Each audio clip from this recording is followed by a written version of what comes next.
Coming up on CMI, Troy Aikman took America's team from down in the dumps to the top of the football world. Now the Cowboys legend sits down with Chris Myers and describes what it means to take his rightful place in the Hall of Fame.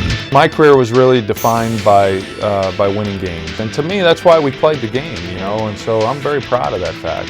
Aikman also reveals how close he came to a career in baseball, admits what really caused him to retire, rates the best QBs in the game today, and sounds off on players who deliver empty words. I know there are a lot of guys out there that talk about how all that matters is winning and just whatever's the best thing for the team. I also know that most players don't believe what they say. Find out what else this cowboy gunslinger has on his mind. Right now on CMI, the Chris Myers interview.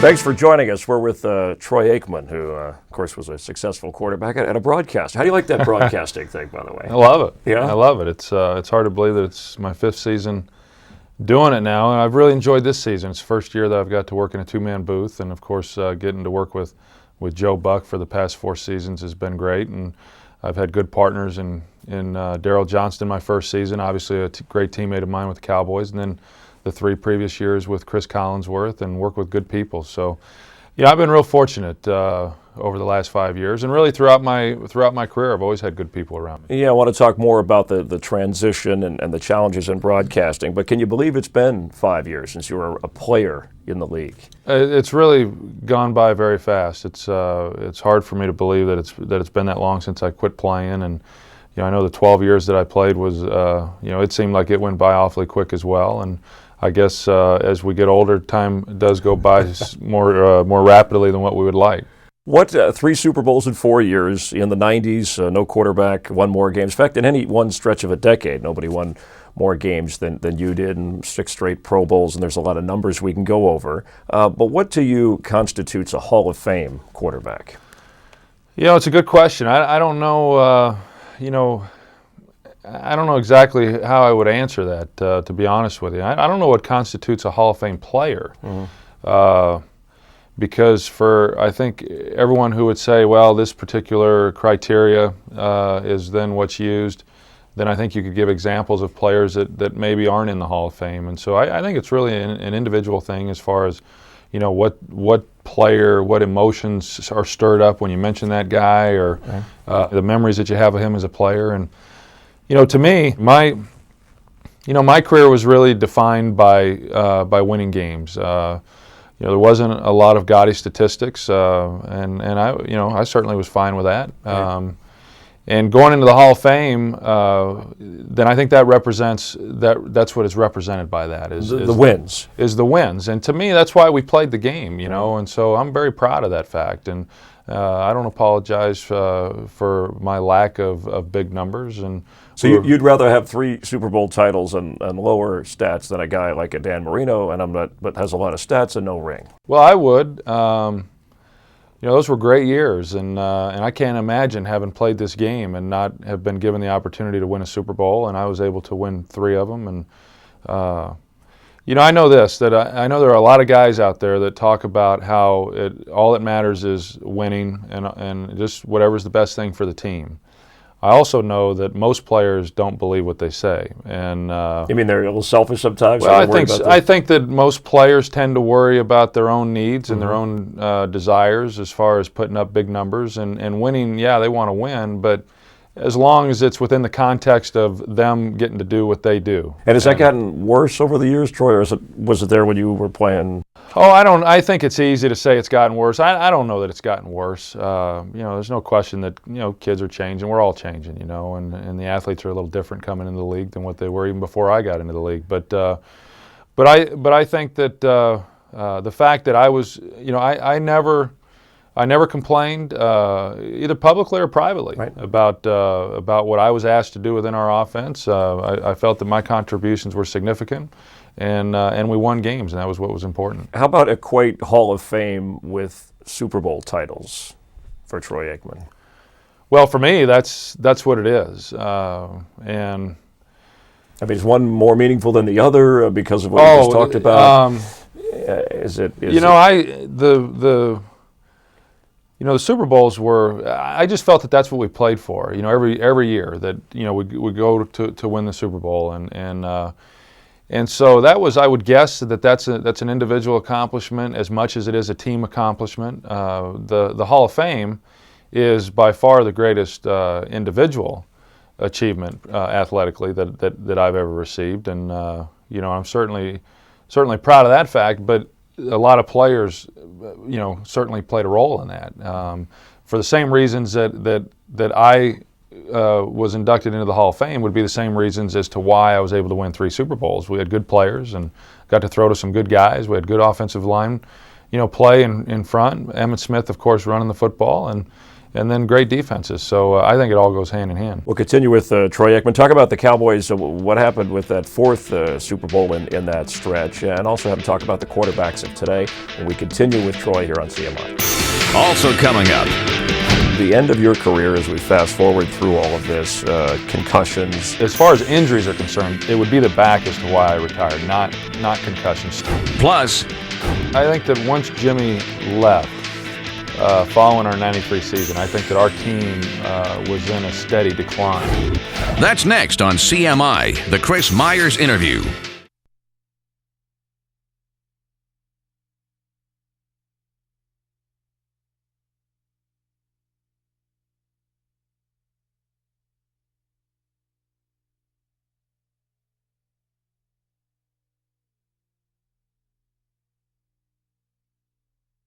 You're watching CMI, the Chris Myers interview.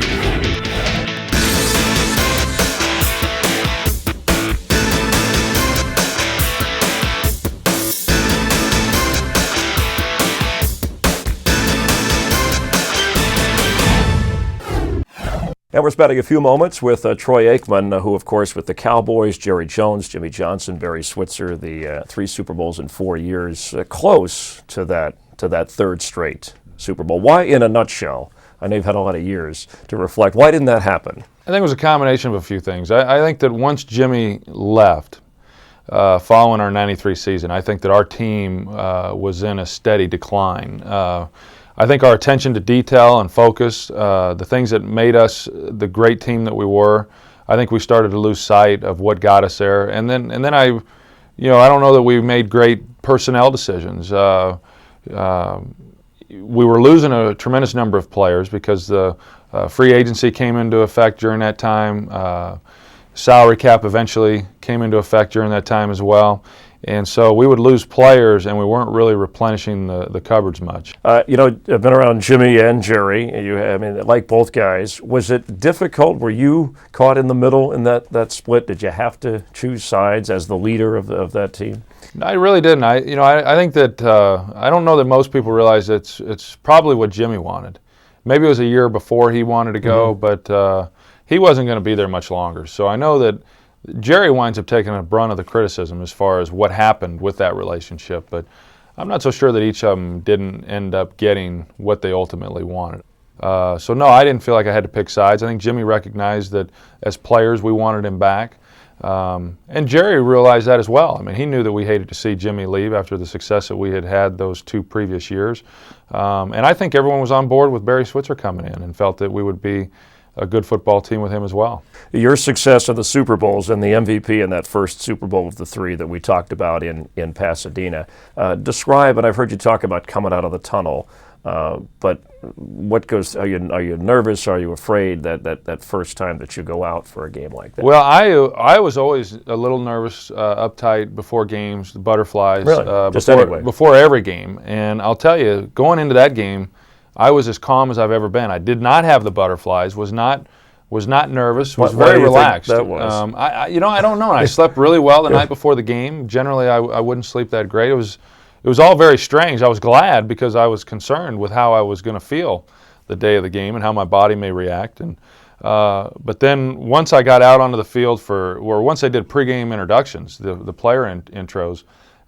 That's when it just kind of hit me, in a rush of adrenaline. It was like getting hit upside the head, and you say, "Wow, this is a big moment," And then they sang the national anthem. It was Garth Brooks, and the Jets are flying over the top, and it took me about a quarter to Really? really settle in, and really our whole team. And that's why I often say now as an analyst that I think playoff experience is vastly overrated. Where I think it is an advantage is that players that have played in the playoffs or played in Super Bowls, they at least have an idea as to how their body's going to react to some of the pressure. And beyond that, I don't know that there's much of an advantage. You came through big time. And then the end of your career, as we fast forward through all of this, concussions, injury, if physically you were okay, you still would have been playing beyond the 12 years, correct? I mean, yeah, and it wasn't really concussions, and I'm not trying to minimize head trauma, but for me it was I have a degenerative back condition. I had surgery following our first Super Bowl in '92, and that was an ongoing problem, continued to get worse. My last season I actually had to resort to having injections to try to get out on the field and play. Had never had to endure that before, so the back was, as far as injuries are concerned, it would be the back as to why I retired, not concussions. Was it scary, though, to finally admit that I'm not going to play anymore? I know scary is the right word, but on the outside, we never really know what is going through, because you're still a young guy and you're leaving something you've been doing your whole life. I've never been a bitter guy about really anything. Okay. It's just not really in my nature, and so I left the game. It was my own decision to get out. Was there some frustration that led to that? Well, sure there was, but ultimately I made the decision I didn't want to play. And so when I retired, I really was done. Okay. And so I've never looked back and thought, man, I wish my career had been different, Right. or I wish that I had maybe was still playing. And the broadcasting's just kept me really busy, and so I'm fortunate in that sense, because most guys are not able to get right into something that challenges them to the point to where they then don't miss the sport. And for me, broadcasting provided that for me, and so I've never really had time to think how much I may miss the game. All right, we'll continue with Troy Aikman, the family man, when we come back. Also coming up. I read Terry Bradshaw's book after my rookie season. He can write, that guy? Yeah. I'm kidding. You can't read it though. Plus, Brett Favre, we know, and he'll make the ultimate decision. But if he called you, Everybody's always quick to kick these guys out of the game. I don't know why. I don't know why that is.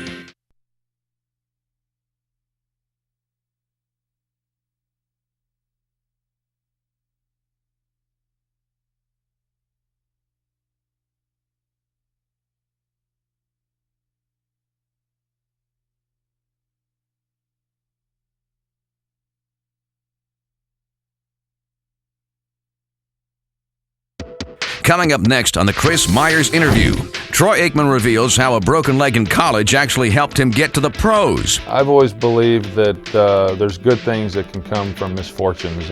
Also on the way. You weren't worried when they were getting us ready for this about your hair, so you're not really truly a TV guy yet, right? What's your theory on having the hair in place? I don't understand it. Okay. I do not understand why, if you're a TV personality, you're supposed to have this shellacquered hair. That's next on CMI, the Chris Myers interview.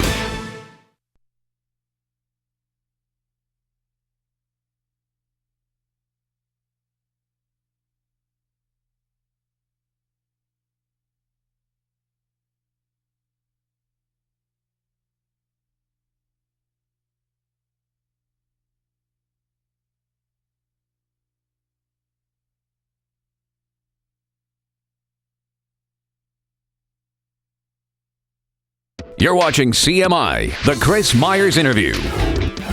I'd be happy to. I'm not exactly sure what the format is here that we're having, but if this is the time to answer questions, I'll be happy to do that. Rich, if it's not, then run me off. Okay, I guess it's not. So. And we're continuing our conversation with Troy Aikman, you weren't worried when they were getting us ready for this about your hair, so you're not really truly a TV guy yet, right? What's your theory on having the hair in place? I don't understand it. Okay. I do not understand why, if you're a TV personality, you're supposed to have this shellacquered hair. You fit in very well, but I don't understand. I think I've been insulted. If you've got one little, hair, all of a sudden they place. want to come in there and plaster that thing down. I don't understand that. The all-natural look. When I told people I was going to sit down and talk to you, obviously whether it was Hall of Fame or football, all the ladies, all the girls want to know personal life. We want to know, get it, So we're all beyond, two of them, huh? Yeah, right, that's right. All two of them. But so happily married with Rhonda, and you have, is it 2 children, right? 3 children. 3 children. Okay. Mm-hmm. So marriage and being a father. I always got the impression when you were playing that it was something you didn't want to tackle until you kind of took care of those playing days. And so how did that figure in your life, and how did that develop for you? It's the greatest thing that's ever happened to me. I love being married, very happily married now for 5.5 years, and I have a stepdaughter that's 16, and then a 4-year-old and a 3-year-old, all women. Right. And I love being a father. And timing was good for me. Right. And I would have gotten married early in my career if I'd have met Rhonda earlier in my career. I just had not met anybody that I really wanted to spend the rest of my life with, and so. So it's more about the right person than the right time, you think? Absolutely. Okay. And as a result, it worked out very, very well. I got married going into my last season in 2000 and had the kids after I retired. And so I've been afforded a great deal of time to be able to spend with them and be with them and watch them grow and take them to school and all the things that most fathers don't get a chance to do, I've gotten to do, and I'm very thankful for that. Real quick, going back through your college days at Oklahoma first, before you transfer to UCLA, you said you're not a guy that looks back, but it's funny how things work out. You get hurt, you break the leg, they go to the wishbone. You end up at UCLA, where it really prepares you more, right, for the professional game. I mean, do you feel like things fell in place for you, that maybe you wouldn't have been the right quarterback in the NFL had that not happened? Absolutely. I've always believed that there's good things that can come from misfortunes, and it was a difficult time for me. I wasn't particularly happy even when I was playing at Oklahoma because they were running the wishbone. It obviously wasn't something that I would excel at. The injury, however, the team went on to win the national championship the year that I got hurt. OU did, and then I transferred, and it turned out to be really the greatest thing for me. The broken leg at Oklahoma that kind of made me realize that I was going to have to move on, and so. My experiences at UCLA were terrific. It was a wonderful school. Spent 3 great years there. Had 2 good seasons as a starter. But it was very, very much a blessing for me. And played baseball. Had a chance to be drafted by the Mets. Why didn't that happen? Well, I asked for too much money, I guess. They kept asking me how much it was going to take, and I just kept putting them off because I wanted to. When I was sitting down with Chris Myers, 20 years later, I wanted to be able to say, hey, I got drafted by the New York Mets. So I was kind of holding them off. Finally, they called me up the night before the draft, said, we have to know how much it's going to take if you're going to sign with us. And I said $200,000, which I didn't know how much that was. I was 17 years old, and they said, Darryl Strawberry doesn't even make that much money. And I said, well, maybe not, but that's what it's going to take to get me. And they said, hey, have a great career at Oklahoma, and that was the end of my baseball career. Kind of a cocky Troy. What was your position that you played, by the way? I was a pitcher and shortstop. I think they were looking at me more as either a catcher or as an outfielder. So things work out. You become the #1 overall draft pick. What advice do you have, whether it's this year's draft or a guy like Alex Smith, especially when you're a quarterback and you're thought of? You're not just the draft pick. You're the savior of a franchise. I mean, in a nutshell, how should you prepare yourself, or can you, for that? I don't know that you can. I just think that for young quarterbacks like Alex Smith, or someone who is the first pick, for a team, I just think you've got to take it slow. And there's a lot of opportunities to do a lot of things outside of football and commercial opportunities, endorsements. I think that as a quarterback of the team, that you really just need to focus on football. You have to be patient. Alex Smith had a very difficult season this year. I had a difficult year my rookie year. I was 0-11 as a starter. And you just have to realize that guys went through it. I read Terry Bradshaw's book after my rookie season. He can write, that guy? Yeah. I'm kidding. You can't read it, though. No, But I read his book, and you say, gosh, here's a Hall of Famer who struggled for the first 5 years. Right. And I found a lot of comfort in that. And I think for Alex Smith, that helped you through your stretch, right? It helped me realize that, wow, this isn't unique to me. That unless you're Dan Marino or Ben Roethlisberger, you've had tough times as a rookie. And so he's going to go through that as well. And you're self-admittedly, I don't think, a very patient guy, right? Is that? Yeah, I would agree with that. Okay, but it's not you don't like perfectionist, right? You like seeking perfection, but there's a difference there. Is that fair? Yeah. I think you always strive for perfection, but I think you have to realize that it's not achievable. Did you ever? What was the most perfect game then that Troy Aikman ever played? Do you? I would say 2 games. Probably my best game is the NFC Championship game against Green Bay in '95. It was probably the best game that I ever played. And then the other game on the biggest stage would be the first Super Bowl. You know, Okay. I felt that I played well in that game. And Joe Buck said, we're still waiting for your most perfect broadcast. I think, is that what, he was kidding. Still waiting for his. Huh? Oh. He's been doing it longer. All right, and Zing there, real quick, just a line or a thought on these quarterbacks that people see today. A guy like Peyton Manning, what comes to mind? Well, perfection. I mean, Okay. I don't know why that comes to mind. Maybe because we were just talking about it. But I don't know that I know of any quarterback either that I played against or certainly have followed that is more prepared going into a game. How about Michael Vick? Spectacular. You know, he's obviously an amazing guy. You know, there's at this level there are unbelievable athletes, and when you're talking about a guy who still looks like the best player on the team at 8 years old, that just runs circles around everybody, and he's doing it at the highest level of competition. That kind of tells you what type of player he is. Brett Favre, we know, and he'll make the ultimate decision. But if he called you and said, "What I'd say play. play?" I'd say play. He to me, if he wants to play, but you know, everybody's always quick to kick these guys out of the game. You know, I don't know why. I don't know why that is. And you know, when you're 25 years old and you struggle, it's just a bad year. You know, hey, you'll come back next year and the guy will be fine. When you're 35 and you have a bad year, all of a sudden you're done and you can't play anymore. And I just don't think that's the case. I mean, Brett had a tough season, but I still think that he can play great. I still think he's one of the top players in the league, and I'd hate to see him. He's going to retire soon enough, you know, and I'm certainly not eager to see him go.